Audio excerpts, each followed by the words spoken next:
America का लगातार 9वें दिन ईरान के परमाणु ठिकानों को निशाना बनाना, और क्या यह सीमित जो कार्रवाई है ये पूर्ण युद्ध की शुरुआत है, या इसे कैसे देखा जाए, कैसे समझा जाए मिडिल ईस्ट के तौर पर?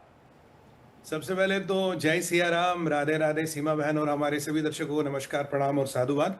आते हैं आपके क्वेश्चन पे, आपके प्रश्न पे। देखिए, ये जो न्यूक्लियर स्ट्राइक हुई है ये बड़ी इंपॉर्टेंट है, क्योंकि ये न्यूक्लियर रिएक्टर बन रहा था और इस न्यूक्लियर रिएक्टर में जब लास्ट टाइम परीक्षण हुआ था तो इसमें न्यूक्लियर मटेरियल यानी परमाणु मटेरियल था। तो 90% चांस ये है, 90% चांस है कि एक रेडिएशन लीक की भी संभावना है। देखिए, ये नेटैंज, इस्फहान और फरदो से हटके रिएक्टर है।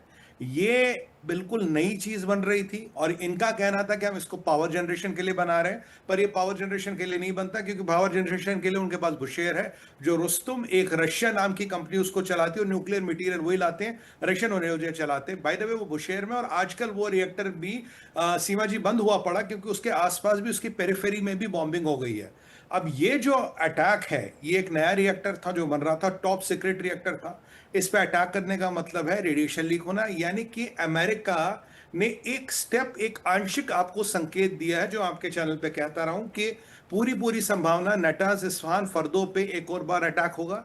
और अमेरिका ने कहीं ना कहीं ये कह दिया था, जो अमेरिका की रणनीति वो इस प्रकार है। देखिए, अब जो युद्ध की परिस्थिति, आपको यूरेनियम मिलने वाला है नहीं, ठीक है जी। यूरेनियम आपका फर्दों में को आपने बॉम्ब कर दिया, नेटांज इस्फहान को बॉम्ब कर दिया। इस्फहान के साथ आपकी एक साइट है पिकेक्स माउंटेन। पिकेक्स माउंटेन एक ग्रेनाइट का पहाड़ है।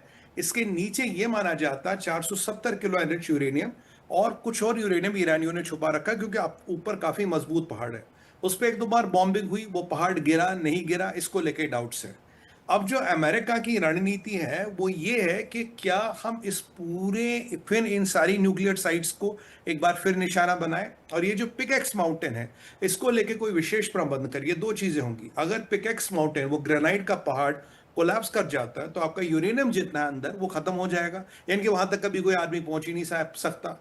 और या ये भी रिस्क है कि रेडिएशन लीक हो जाए। पर अगर रेडिएशन लीक होगा, जो मैं MH1 पे कहता रहा हूं, आपको 400 किलोमीटर डायमीटर में हर चीज खाली करनी पड़ेगी। 200 किलोमीटर रेडियस और 400 किलोमीटर डायमीटर, यानी कि लगभग लगभग उस क्षेत्र के 200 किलोमीटर के आसपास कोई बस्ती नहीं हो सकती। तो अमेरिका ये रिस्क लेने को भी तैयार है, पर काफी एक्सपर्ट्स का मानना था, यार ये तो बहुत खतरनाक रिस्क है, क्या डोनाल्ड ट्रंप इतना बड़ा सट्टा लेगा कि आपको 200 किलोमीटर तक लोगों को निकालना पड़ा। अब ये जो अटैक किया है, इस अटैक के बाद ये पॉइंट ट्रंप सिद्ध करना चाहते हैं कि मैं ये रिस्क लेने को तैयार हूं। मैं न्यूक्लियर फैसिलिटीज को, जो यहां एक्टिव रेडियो एक्टिव मटेरियल है, मैं उसको भी अटैक कर सकता हूं अगर रेडिएशन लीक होता हो तो हो। क्योंकि पिकेक्स माउंटेन को लेकर ट्रंप का सीधा बयान था, या तो भाई सारा दब जाएगा, मामला खत्म। अगर कुछ बाहर भी निकला, वो ईरान की समस्या, लोगों को निकालो। जैसे मैं आपको कुआम की बात बताऊं, कुआम मरसाद से बिल्कुल लगा हुआ है। अगर कुआम में, जहां फर्दो है, अगर वहां रेडिएशन लीक होता, आपको पूरे मरसाद को खाली करना पड़ेगा, पूरा मरसाद। और मरसाद में ही इमाम खमैनी की कब्र है, मरसाद में ही इमाम रेजा का मज़ार है। तो यानी कि बहुत बड़ी समस्या है, बहुत बड़ा समीकरण ये है। और ये एक मैसेज है, पावर स्टेशन को उड़ा के, ब्रिज को उठा के, सड़क को उड़ा के, रेलवे जंक्शन को उड़ा के, और अब इस न्यूक्लियर प्लांट को उड़ा के, कि अमेरिका के इरादे काफी आगे तक जाने के हैं। और हाँ, रेडिएशन लीक हो या ना हो, हमें बहुत ज्यादा फर्क नहीं पड़ता, ये बिल्कुल सिद्ध होता है जी। बिल्कुल। और अगर हम आगे बढ़े सर और समझने की कोशिश करें कि जिस तरीके से ईरान के जो विदेश मंत्री हैं अब्बास अरागची, उसके द्वारा भी एक बयान सामने आता है, वो भी बार बार जिस तरह की बात करते हैं, और अरागची ने मुज्तबा खामनेई को लेकर के गंभीर संकेत भी दिए। वो जो संकेत वो दे रहे हैं, तो क्या समझा जाए? क्या ईरानी नेतृत्व में बड़ा सुरक्षा संकट पैदा हो गया है, या खामनेई की सुरक्षा घेरे में सेंध लग गई है? क्या समझा जाए इससे? देखिए, दो यहाँ विषय है सीमा जी। पहला विषय है कि जो अराची ने 3 बड़े बयान दिए हैं पिछले 24 घंटे में। पहला बयान है, कहता जी मेरी जिंदगी तो ऐसी है, मैं किसी मीटिंग में जाऊं और पता लगे कि एक बम फट गया, गोला फट गया, मैं मर गया, मैंने आखिरी फोन अपने परिवार को किया। तो भैया, हम कहेंगे जब 46 साल से death to America, death to Israel कह रहे थे, तब तुम ये जिंदाबाद जिंदाबाद कर रहे थे उसके साथ, अब ये सोचना चाहिए था, पहली बात।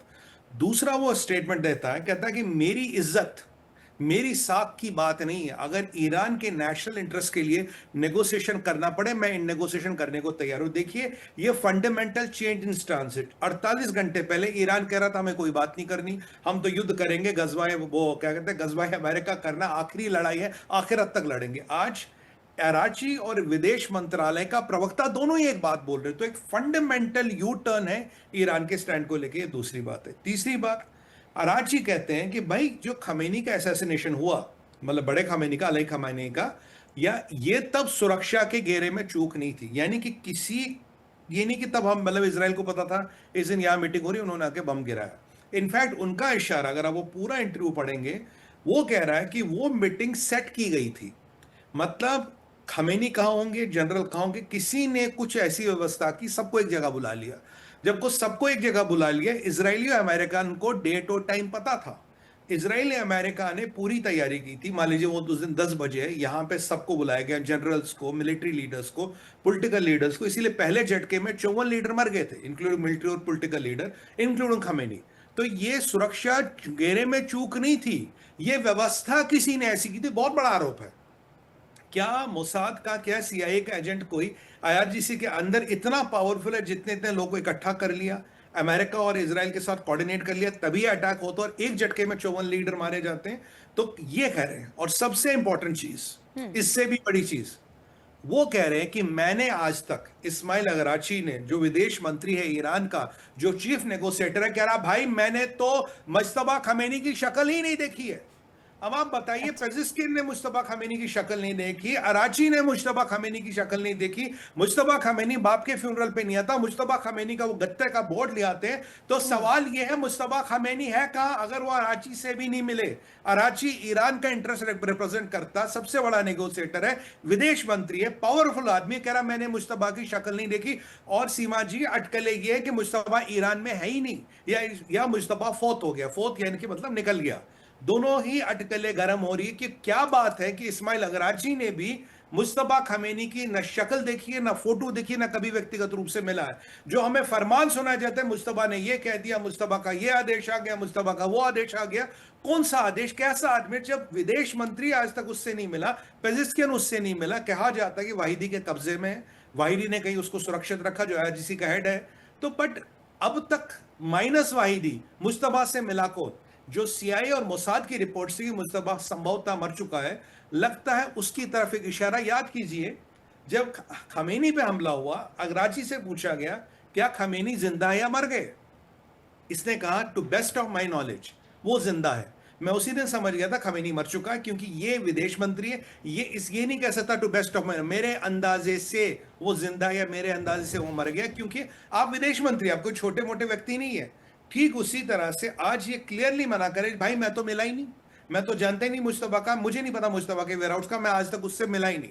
तो ये मुश्तबा के सुप्रीम लीडर होने का, मुश्तबा के हाल हयात होने का, और मुश्तबा के एक एबल बॉडी के साथ फंक्शनल होने के जो क्वेश्चन मार्क है, बड़े प्रश्न चिन्ह लगाता है।